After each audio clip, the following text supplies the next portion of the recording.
सबसे पहले मैं स्कूल मैनेजमेंट का दिल से धन्यवाद करता हूँ और प्रिंसिपल सर का कि उन्होंने आज मुझे यहाँ आप सभी के साथ अपनी बात रखने का मौका दिया। क्योंकि हम सब जब स्कूल में आते हैं तो कुछ ना कुछ सपने लेके आते हैं और जब हम स्कूल पास आउट करते हैं तो हम अपने सपनों के पहली सीढ़ी पार करते हैं। नमस्ते बच्चों, कैसे हो आप सब? मेरा नाम घनश्याम बाजटा है। मैं गांव खटेला से हूँ। मैं एक लेखक हूँ। मैंने 4 किताबें लिखी है। आज मैं आप सभी के लिए कुछ अच्छी, मजेदार और छोटी छोटी बुक्स लेकर आया हूँ जो अच्छी कहानियाँ और अच्छे विचार है, जिनमें अच्छी कहानियाँ और अच्छे विचार हैं। आपने सुना होगा, एक विचार, एक शब्द और एक कहानी हमारे जीवन की दिशा बदल सकते हैं। क्या? एक विचार, एक शब्द और एक कहानी हमारे जीवन की दिशा बदल सकते हैं।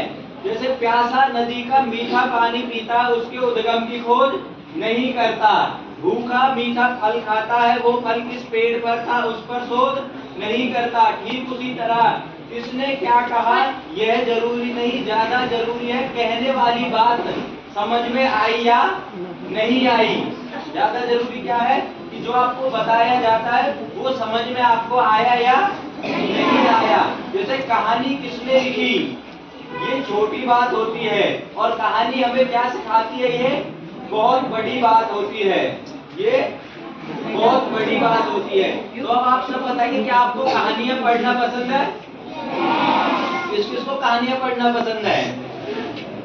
सभी को कहानियां पढ़ना पसंद है?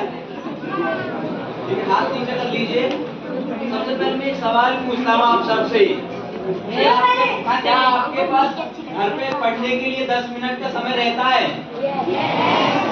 पर आज तो बच्चे कहते हैं सर हमारे पास टाइम नहीं है। अक्सर लोग कहते हैं ना हमारे पास टाइम नहीं है क्योंकि हमने मोबाइल ले लिया है और अब हम घर पे पढ़ते नहीं है। क्या ये सच है? हाँ या ना? नहीं है। क्योंकि जो बच्चा रोज अच्छी कहानियां पढ़ता है उसके अंदर एक अलग ही चमक आती है। वो बातों को जल्दी सीखता है, जल्दी समझता है और जीवन में आगे बढ़ जाता है। कहानियां सिर्फ टाइम पास नहीं करती, वे हमारे दिमाग का विकास करती है, हमारे दिल को साफ करती है, हमें एक बेहतर इंसान बनाती है। और ये किताबें सिर्फ ऐसी कोई नॉर्मल किताबों की तरह नहीं है। ये बहुत सारे महान लोगों के संग्रह हैं, उनके विचारों के संग्रह है ये, जो आपको नई चीज सिखाने का काम करेंगी। स्पेशली अभी मैं बात करूं इस बुक का, ये रंग बिरंगी कहानियां, इसमें 51 छोटी छोटी कहानियां हैं। हर कहानी 1 या 2 पेज की है और जिसे आप 1 से 2 मिनट में पढ़ सकते हैं। हर कहानी में एक रंग है, दोस्ती का, ईमानदारी का। नगर परिषद पलवल द्वारा उचित कार्यवाही की जाएगी।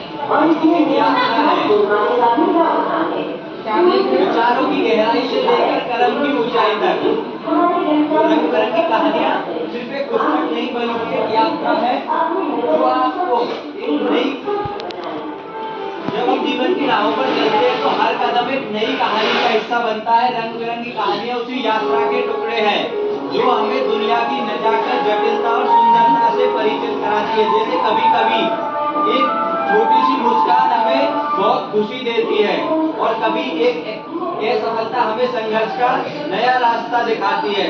जैसे कहानियों से तो आप बहुत सारी चीजें सीखते हैं। जब स्टेज पर बोलना, सभी को डर लगता है शुरुआत में, स्टेज पे बोलने पे नहीं लगता। शुरुआत में साइकिल चलाने में भी डर लगता है, नहीं लगता है। लेकिन जो बच्चा कंटिन्यू मेहनत करता रहता है वो एक दिन साइकिल चलानी भी सीख लेता है और कॉन्फिडेंस के साथ बोलना भी सीख लेता है। दूसरा मेरा एक सवाल है आप सभी से, अगर कोई बच्चा आपके बैग या ड्रॉप बॉक्स नीचे गिरा देता है, आप उसे मुस्कुरा के उठा लेते हो या गुस्सा करते हो? कहानी क्या सिखाती है? मुस्कुरा के। क्योंकि कई बार ऐसी चीजें होती है ना हमारे जीवन में कि किसी ने जानबूझ के वो नहीं किया होता है।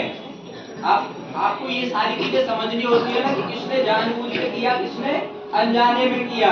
अगर किसी ने अनजाने से कोई गलती की है तो क्या आप उसे क्षमा करते हो या तब भी गुस्सा ही करते हो? क्योंकि किसी अनजान व्यक्ति से तो आप बोलते नहीं है।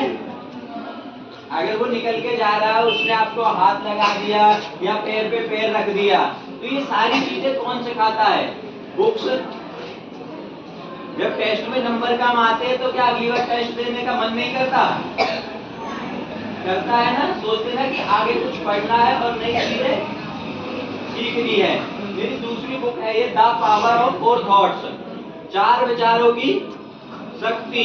जब हम जीवन की राह पर चलते हैं तो हर कदम एक नई कहानी का हिस्सा बनता है, और 4 विचारों में संकलित उन महान विचारों को संकलित किया गया है। जो 4 विचारों की पुस्तक में उन महान लोगों के विचारों को संकलित किया गया है, जो हमें हमारे जीवन की हर डगर पे नई चीज सिखाते हैं। कई बार ऐसा होता है ना कि हम दुखी, परेशान, चिंता, एंजाइटी में होते हैं, तो हमें उपयुक्त शब्दों की जरूरत होती है जो हमारे ब्रेन के ट्यूमर को शांत कर सके। जैसे भगवान श्री कृष्ण ने कहा है, कर्म करो, फल की चिंता मत करो। परिवर्तन संसार का नियम है। समय के साथ हर चीज परिवर्तन के नियम का पालन करती है। आज आप देखते होंगे और 10 साल पहले जो चीजें आप देखते थे, सारी चीजें बदल चुकी है। आज हम तकनीकी युग में जी रहे हैं। हमारा स्टेटस तो हैव फन होता है, पर अंदर से कहीं ना कहीं दुखी होते हैं।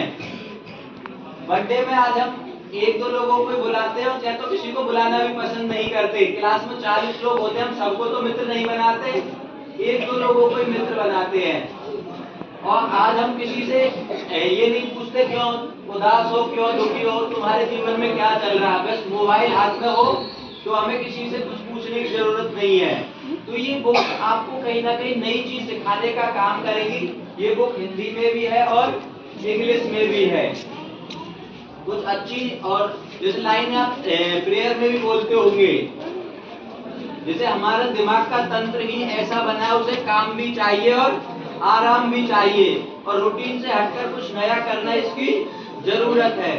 ठीक है, थैंक यू बच्चों। अगर किसी को ये बुक लेनी है तो वो ले सकता है, किसी को देखनी है तो वो देख सकता है। ठीक है।